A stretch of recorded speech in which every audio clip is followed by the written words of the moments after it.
Makan mana ni?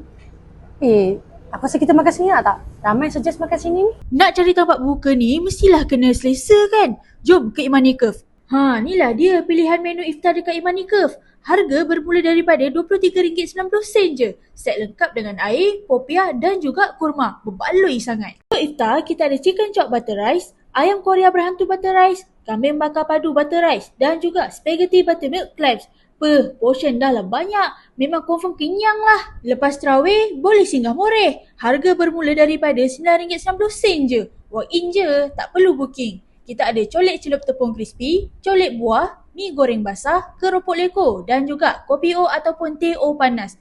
Korang nak yang mana satu? Jom iftar dekat Imani Curve. Korang kena booking sehari awal tau. Moreh pula datang je terus. Dari 9 malam sampailah 11 malam je tau. Mesej kami sekarang untuk book slot. Bye, jumpa korang nanti.